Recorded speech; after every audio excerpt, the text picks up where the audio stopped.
seats of power because we are kings and our words matter.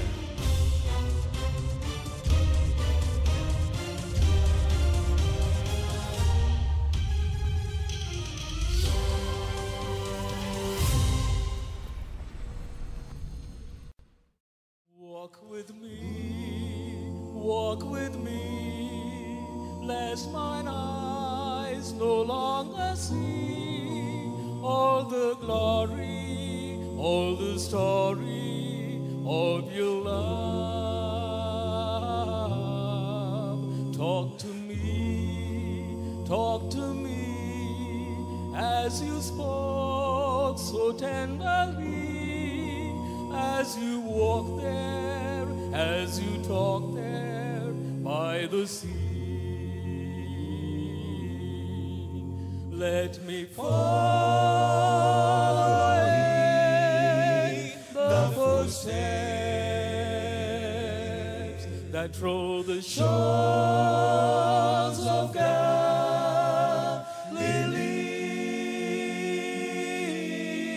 and let me learn to pray as he prayed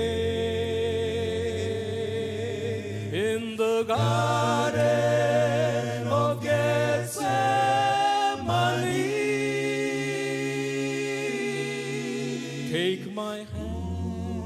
Take my hand, teach me, Lord, to understand all the beauty, all the duty of your love. Let me follow in the footsteps that trod the shores of Galilee,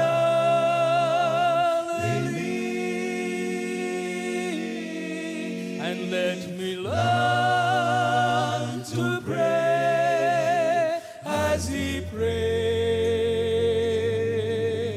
in the garden of Gethsemane.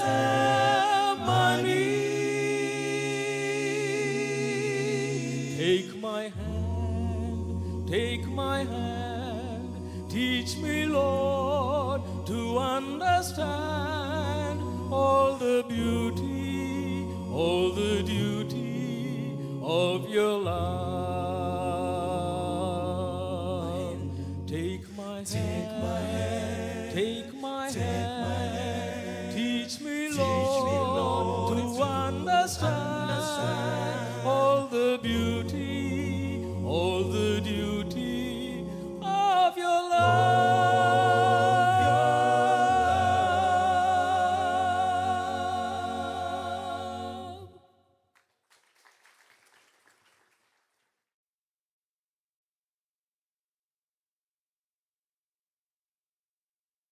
And King of Salem comes and he brings bread and wine. Bread and wine stands, today we have communion with bread and wine, right? And the bread and wine stands as a symbol of the covenant that we have with God. Abraham had a covenant with God. God had given him covenant promises to him. So the King of Salem has come from God as a priest of God to administer to him this covenant meal, offering to him the covenant meal. Say, come on, Abraham, you are in covenant with God. Come, let's have a meal. You're in covenant with God. Now what are you going to do? Are you going to keep your fellowship with God? Are you going to go with God? Are you going to turn to God now? What are you going to do? Where are you going to turn? That's what is happening here. Now listen to this. And we blessed him. This King of Salem blessed him. Salem means, that is the word from which you get Jerusalem. And he's called the King of Peace and King of Righteousness, Hebrews says, you know. And the word shalom and all of that comes from that. And so he is the King of Peace. Exact opposite. That is a king of perversion and this is a king of peace. And he brings bread and wine and reminds him about the covenant that he has with God. And then listen to this. And he blessed him and said, blessed be Abram of God Most High, possessor of heaven and earth. And blessed be God Most High, who has delivered your enemies into your hand. And he gave him a tithe of all. That is, Abraham gave this Melchizedek a tithe of all. Now I want to stop here because I want to spend today explaining something to you. Turn with me to Hebrews chapter 6. This is exciting. Listen to this. Hebrews chapter 6. Now here is a revelation about how blessing is operated in one's life. You remember Abraham went to Egypt at the time of famine, and the king there showered Abraham with all the gifts and made him rich overnight, right? Who was greater? Abraham was greater because Abraham had the blessings. And that man had the goods. Blessing bring goods. Amen? So, the man who had the goods was not greater than the one who had blessing. When the king of Egypt showered his goods upon Abraham, he literally received the blessings of Abraham, because God has said, when he pronounced blessing upon Abraham, whoever blesses you, I'll bless you. Whoever curses you, I will curse. Many years later, during the time of Joseph, that is why God remembered Egypt and the Pharaoh there, and sent Joseph all the way to the country and gave him a revelation about how to save that country from disaster and famine, from dying away. Because God was in the business of paying back the man who blessed Abraham.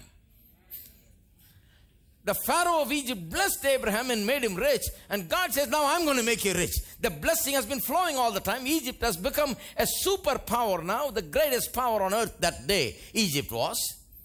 God has raised that country as a great power because he gave to Abraham. I say to you this today. Because the king of Egypt gave to Abraham, God blessed that country and made it such a power. And later on, God sent Joseph out there to really bring blessings upon them and make them even richer. Even in the time of famine, they did not perish. They became even richer. That's how, because all the world came and bought food from Egypt. They became richer than ever. Just imagine that. God was blessing. Famine means you die in famine. Famine means you lose whatever you got. But here they're multiplying.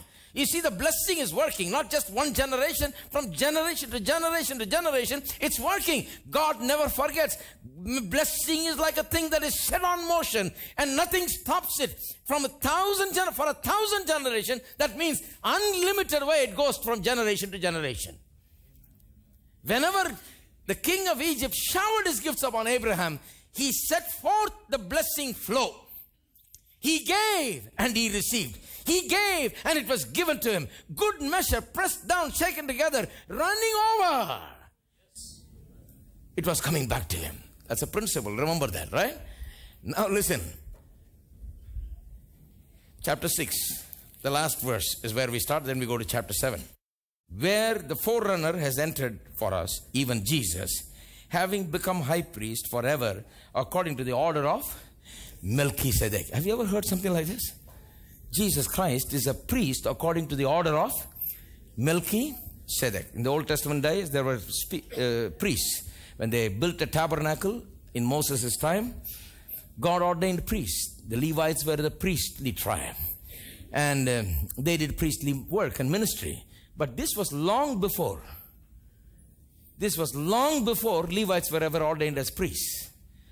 And Jesus Christ is described as the high priest forever according to the order of Melchizedek. Now, who is this Melchizedek? We read about him in chapter 14 in Genesis, right? Let's read verse 1, chapter 7. For this Melchizedek, king of Salem, priest of the Most High God, who met Abraham returning from the slaughter of the kings and blessed him.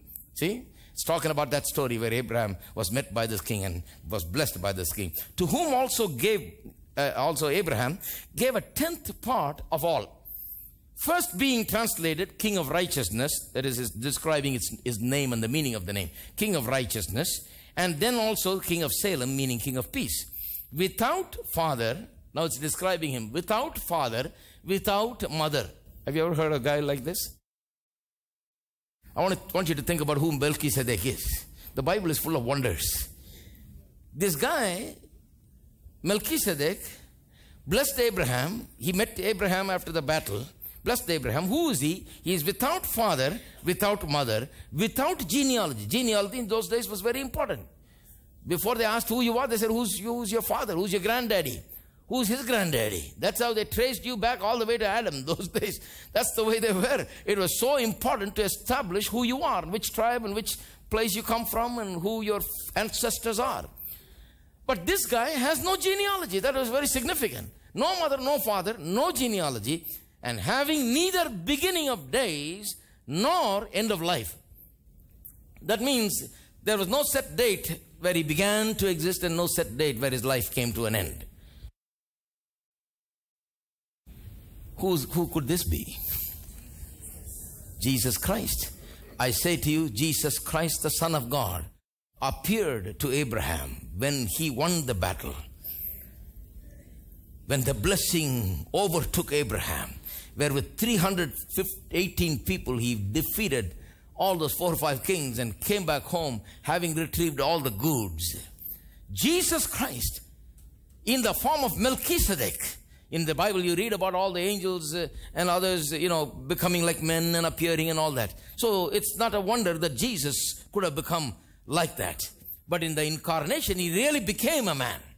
Not becoming like a man, not appearing like a man. But here was the appearance of Jesus Christ in the Old Testament times. There is a theological term for it called theophany. It refers to the Old Testament appearance of Jesus Christ at various occasions. Okay? Now, this is one significant occasion. Here is definitely, this is Jesus Christ appearing to Abraham, because he is described as without father, without mother, without genealogy, no beginning, no end. My goodness, there cannot be a person like that. There is no one like that. There is only one I know that has no beginning and no end. That is Jesus Christ. He is the Alpha and Omega, because there is nothing before him and nothing after him. So Jesus Christ himself appeared to Abraham. Now listen to this. Made like the Son of God. Here he knows what it is. Without father, without mother, without genealogy, no beginning, no end. Made like the Son of God. That means he is the Son of God appearing in that way. Remains a priest continually. Now consider how great this man was. Now let's consider how great this man was. Which man? This Melchizedek was. To whom even the patriarch Abraham gave a tenth of the spoils.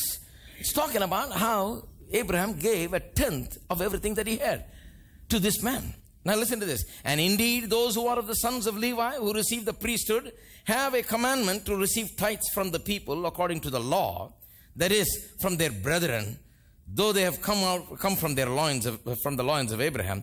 But he whose genealogy is not derived from them received tithes from Abraham and blessed him who had promises. Now let me read it and then explain. Now beyond all contradiction, the lesser is blessed by the better.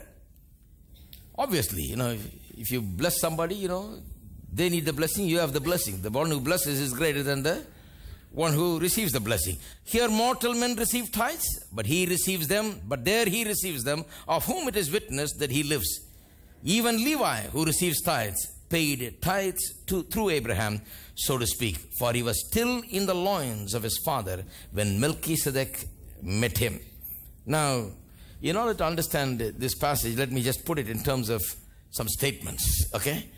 Describing what is happening here, because it's quite a long passage. Let me just go 1, 2, 3 like that. So you can take it down and then think about it. You'll understand it very clearly. First of all, the person that it's talking about here, the Melchizedek, the details that are given to us about Melchizedek here tells us that this is Jesus Christ and him appearing to Abraham in the Old Testament times. Definitely that is the case, okay?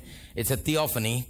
It is the appearance of Christ in the Old Testament times. All right. Secondly, Melchizedek, it says, received tithes from Abraham and blessed him. Look at verse 6 in chapter 7.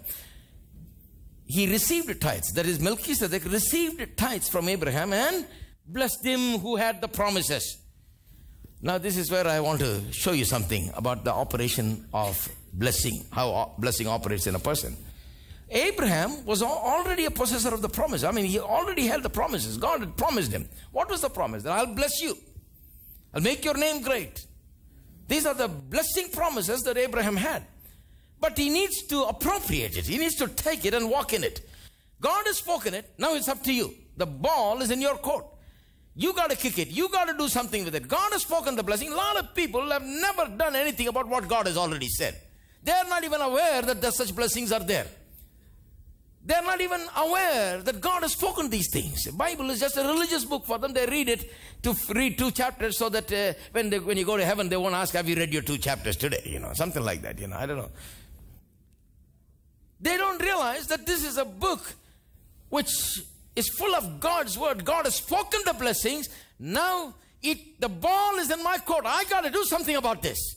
I've got to every day take it and fill my heart with it. I got to do my part, and only if I do my part, these blessings will become mine.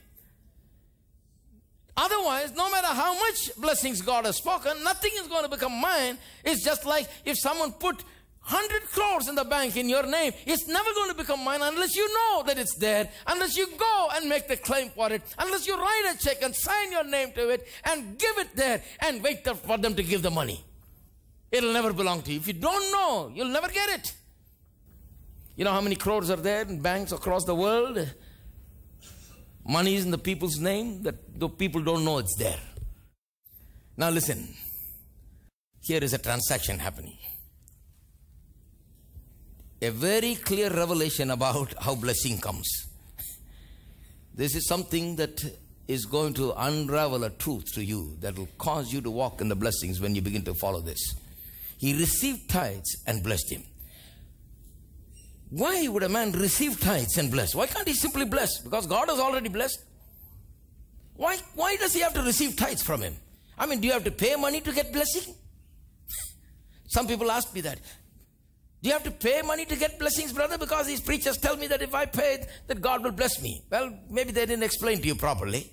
How do you get blessings? They always tell me that if I pay up, I'll be blessed. Let me explain that to you. That's why we have church. Maybe it was not explained to you, but I'm going to explain to you. It is not you just bribing God to get some blessings.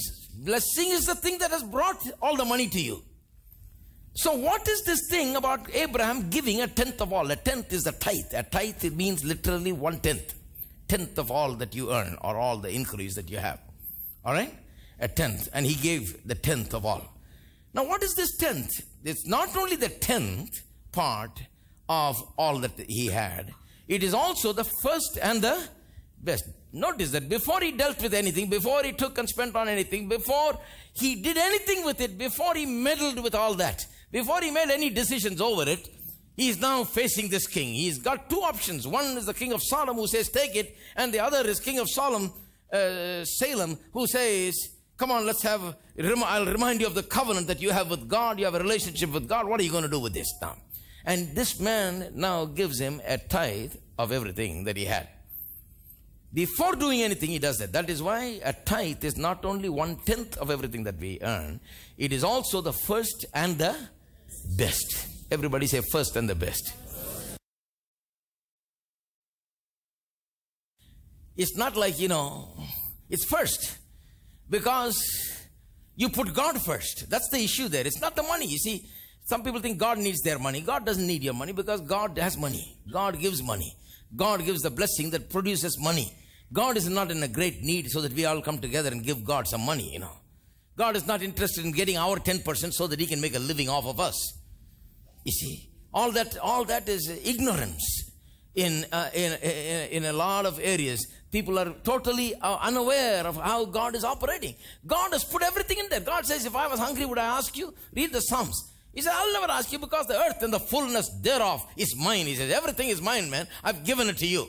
Then why do I have to bring the 1/10 and give to God? If he's got everything, why is he bothering me? That's the question that a lot of people ask. Why does he want my 10%, brother? But the 10% is too much. Maybe I'll give 2 or 3%. He's not your real estate broker that you can talk percentage with him. You see. But 10% is too much, brother. After if I just give 10%, there's nothing left. I'll tell you, because you didn't give the 10%, that is why there's nothing left. The moment you begin to realize that tithe is first and the best, that my God is number 1 in my life, that God is the topmost priority of my life, that I give to him first, before I talk anything about this money, before I do anything with what God has given me, I must set aside this thing as a holy thing. Tithe belongs to the Lord, so I'm going to take it and set it apart to show the intention of my heart. This is an exercise of my faith. towards God. It is not just the giving of the money, my friend. It is the faith behind the giving of the money. Just think about that. When you're giving the money, the first and the best, the first, it's got to be the first. It's not like after you spent everything, let's see what's left over. Some people are like that, say, let's see what's left over this month. Because we'll have to give to God a little bit. We'll have to give the church a little bit. I'm going to knock down all of those stuff now. I'm going to give to the church a little bit because the church needs air conditioning, the church needs electricity payment. And also the preachers also sometimes say, we needed to pay the electric bill. This month it's a little high because the heat has been too much. So everybody give a little bit more. So every time these people went to church, they're asking a little bit more. So people saying, my God, the church needs the money, so we need to give the money, Let's see what we got left over. Now, because many ministries are run by leftover money, that is why they never have money. Hello? This is going to be a hard-hit truth, I'm telling you. Because many ministries are run by leftover monies of people, where they have spent everything, and whatever meager little they have, they think, let's just give it to God, because since we have this much left, praise God, we'll just go and give this few hundred rupees or few thousand rupees, whatever it is left over, let's give. That is why, because these people never taught, because they never showed the people what to do. They never showed the way of blessing. I don't want to live and die without showing you the way of blessing. I want to show it. I want to show it to you from the Word of God. What is the way of blessing, my friend? Because here we don't tell you, we need this, we need that and all that, and we don't tell you, what our electricity bill is. Nobody in the church knows how much our electricity bill is. I don't tell it because for some people it will give a heart attack. Okay. When I was doing this thing, one man came and he was rubbing his chest like this. Brother, I feel very sad, so sorry for you. It's a great burden you're going to bear. How much the electricity bill is going to be? I said, brother, why you're rubbing your chest? I'm not even doing that. In the end, if it's not paid, they're going to come after me, Not you. So don't worry, I'm relaxing. You just relax and you see what happens. And he comes, I see him once in a while and say, are you relaxed? Say, yeah, pastor. Now he's got it. See, he didn't know in the beginning, he was just coming and he didn't know how I'm going to manage. He's concerned. He's a man who loves me, He's concerned about how is this pastor going to make it? Maybe he shouldn't do that. We can do this. We can build 10 times bigger also, put electricity, put air conditioning and pay 10 times more also. It's nothing. Amen? But if you're planning to run a church or anything, or a ministry or anything, with leftover money, it's not possible. Then you'll have problems, you see. What is a tithe, you see? A tithe is the first. Where you do anything, before you do anything, it's a heart which wants to honor God. It's a heart that respects God. Before doing anything with it, I must give God. That's the first. The best means you don't bring some old junk. You don't bring what you don't need. You don't bring it because this is so insignificant, This money is not very much, and I don't care about it. I could give it to church, That is not how we give. You give only the best. You don't give, if to give, it must be very important to you. It must be very precious to you. It must be something great to you. That is what the best is all about. It must be something great. Amen. Now some people say, well, brother, the Bible says you got to give in such a way where your right hand does not know what your left hand does not know what your right hand gives. It's not talking about tithes. It's talking about doing charity. You read it in Matthew's Gospel chapter 6. It's not talking about giving tithes. Tithes, everybody knows it's 1/10. How can the right hand not know how can the left hand not know what the right? Besides, these people that talk about how the left hand does not know what the right hand is giving. I asked one person, do you really believe that? You really tell me that your left hand does not know what your right hand is giving? Or are you fooling me otherwise? He just blinked. I said, you're really telling me that your left hand does not know what your right hand is giving? You know. You know what your right hand is giving. But you are simply saying, my left hand does not know. What it means is this. It doesn't mean that the left hand doesn't know. Obviously, your left hand knows. You know, I used to know one man who used to put his hands in this big jibba, you know. It's like a big ocean. And he'll just put his hand there. There'll be 100 rupees, 50 rupees, 10 rupees, 20 rupees, everything sorted out. 5 rupees, 2 rupees also in those days, 1 rupee. And he can count it just inside itself. He was so good at it, he could just go and he could just put his hand in there, and while he's talking to you, the whole time he'll be counting. Because, and he just takes it out and gives it, and everybody will say, oh, he's a great man. He just puts his hand in, just gives whatever comes in his hands. I know, he gave, after counting what came in his hand, he's an expert in counting inside the jibba.